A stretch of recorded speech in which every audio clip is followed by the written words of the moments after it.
أهلا ومرحبا بكم أعزائي المشاهدين أينما كنتم في موضوع الإقصاء والتعليق والتحيين.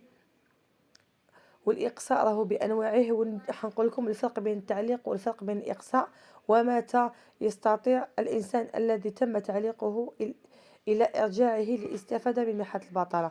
بعد أن أجيب على هذه الأخت اللي راهي تسنى في الإجابة تاعي على بالي، نتمنى تسمعيني يا الأخت. هنا تكلمتي على قصاوك بسبب التحيين، كنتي معلقة، روحتي عندهم باش تغيري الإقامة باسكو كانوا غالطين لك في الإقامة من نهار الأول، يعني نهار سجلتي الإقامة كانوا حاطينها لك غلط، ويكونوا بعثوا لك ميساج باش تروحي تخدمي وما راحتيش تخدمي في الإقامة كنتي اللي راهم كاتبينك تابعين ليها. هنايا يا اختي يقدروا يعاودوا يرجعوك ويقدروا يصحوا لك تاع الإقامة بشكل عادي، ما تفوتش 20 يوم يصحوها لك، ولكن بشرط أن تذهبي إليهم مرتين في الأسبوع. يعني لازم تصمتي عليهم، لازم تصمتي عليهم باسكو هما حيشفوا عليك. كاين أكثر من مليونين شخص يستفاد من منحة البطالة. ما تروحيش ليهم خطا وتقولي يعني نستنى فيها يفتحوها لي، ما يفتحوهاكش مادام هما ماذا بيهم ما تديش.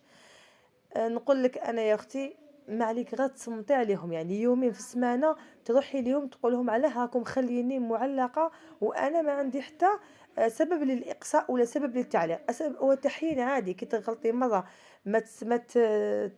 ما تعاوديش ترونوفلي الدوسي تاعك. لازم تكوني عندك مرتين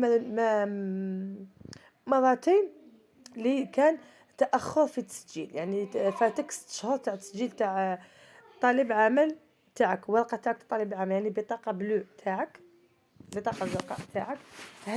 هذيك كل 6 شهور لازم تجدديها. كي ما تجدديهاش مرتين يقصيوك من المنحه، لكن اذا ما جددتيهاش مره واحده تقدري تعاودي تستفادي بشكل عادي. هنا باش تكوني فاهمه روحي ليهم يفتحوا لك عادي، ورقم التسجيل تاعك ما يتبدلش، جامي يتبدل، يقعد هو في الورقه تاع التسجيل اللي سجلتي بها اول مره. يبدلوا لك برك الاقامه وتولي تستفادي بشكل عادي. لازم تنسيستي عليهم، تعيطي لهم يا اما في النيميرو تاعهم تاع الوكاله الشغل تبع انتي ليها، ولا تروحي ليهم للوكاله، المكتب تاع الوكاله تاع الانام، وتسجل تعاودي تقول لهم عاودوا صححوا لي الغلط تاعي تاع الاقامه باش يعاودوا يفتحوها لك بشكل عادي، ما يخلوكش معلقه. نتمنى نكون فهمت الميساج تاعك. الا ما فهمتش الميساج تاعك عاودي فهميني، نعاود ندير فيديو على جالك. هنا فيما يخص المعلقه اللي مازال ما فتحوهاش بسبب الخطا في الاقامه، يعني اذا كانوا خاطئينها في الاقامه النيميرو تاع التسجيل ما يتبدلش، يقعد هو حتى وكان يصحوا لك الاقامه تاعك يقعد رقم هو.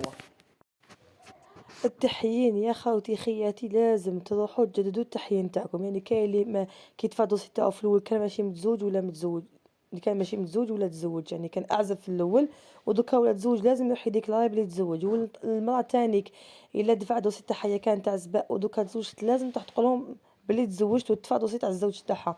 هنا يقصيوها بشكل نهائي، حتى ولا كان الغلط، حتى ولا كان راجلها ماشي ماسوري وخبات عليهم ما دارتش تحيين يقسيوها. اما هذه المعلقه الا كان الخطا لاقامه منهم بالصفه عليهم يصحوا الخطا وما يفوتش شهر، بصح لازم تنسيستي عليهم باش يعاودوا لك يصحوا لك غير الاقامه وتستفادي بشكل عادي.